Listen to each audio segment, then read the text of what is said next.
نحمدہ و نصلی علی رسول الکریم۔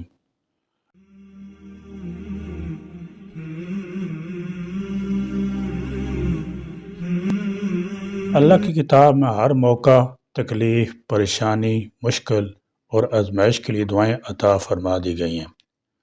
آج اس مبارکہ میں نبی آخر الزمان صلی اللہ تعالی علیہ وسلم نے بھی قرآن پاک میں مذکورہ دعائیں ہی تلقین فرمائی ہیں۔ جبکہ مسلمانوں کے پاس قرآن احادیث کی انگنت دعائیں، مناجات موجود ہیں، تو پھر کیا کسی اور وظیفے کی ضرورت باقی رہ جاتی ہے؟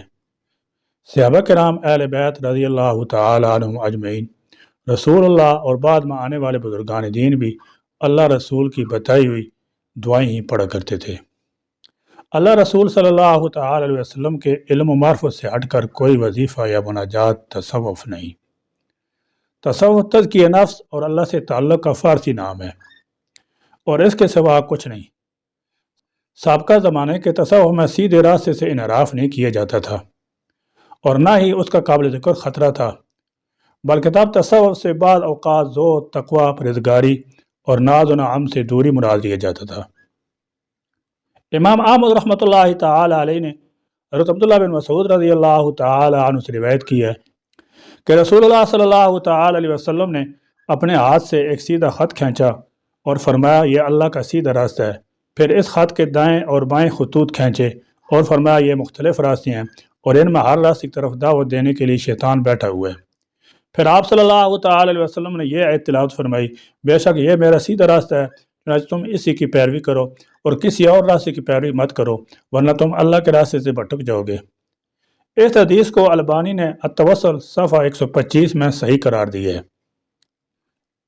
اسی طرح ابو داود، ترمذی اور ابن ماجہ میں ارباز بن ساریہ رضی اللہ تعالی عنہ سے مروی ہے کہ آپ صلی اللہ تعالی علیہ وسلم نے فرمایا، تم میں سے جو بھی میرے بعد زندہ رہے گا تو وہ بہت زیادہ اختلافات دیکھے گا، پس تم میری اور خلفائے راشدین کی سنت پر کاربند رہنا، اسے انتہائی مضبوطی سے تھامنا اور اپنے آپ کو خود ساختہ امور سے بچانا، کیونکہ دین میں ہر خود ساختہ بات بدعت ہے اور ہر بدعت گمراہی ہے۔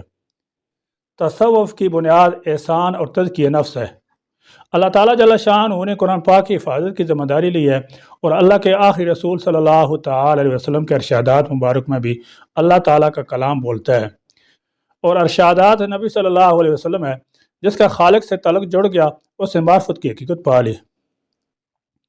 تصوف کے نام پر پیری چمکا کر دولت شہرت کمانے والے شعبدہ بازوں کو اکشناس دور سے پہچان جاتے ہیں۔ رب شاہ رگ سے بھی زیادہ قریب ہے، سر جھکایا ملاقات ہوگی۔ اولیاء اللہ فرماتے تھے کہ ہر طرح سے دل کو ہٹا کر صرف اللہ کی جانب اپنے دل کی لو لگا لینا، یہ تصوف ہے۔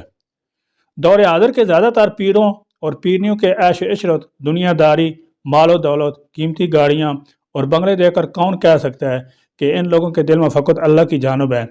تصوف کی آڑ میں زیادہ تر حوث نفس کا جو بازار گرم ہے، اس کو فقط مومن کی نگاہ ہی بھانپ سکتی ہے۔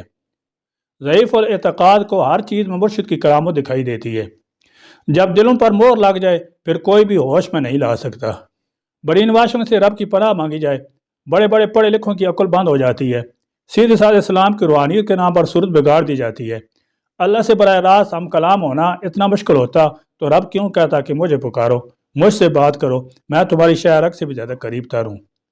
در حقیقت لوگ بابوں اور مائیوں کے پاس دنیاوی مسائل کا شارٹ کٹ ڈھونڈنے جاتے ہیں، حالانکہ اللہ تعالیٰ جل شان سے ہم کلام ہونے کے لیے فقط دل سے یا اللہ پکارنا کافی ہے۔ وہ جواب دیتا ہے، بول میرے محبوب بندے، کیا حاجت ہے؟ کبھی دل سے پکار کر تو دیکھو، تم اپنے مرشد خود ہو۔ اللہ تعالیٰ ہم سب کو جیلی پیروں بابوں سے بچائے، آمین۔ آخر دعوانا الحمدللہ رب العالمین۔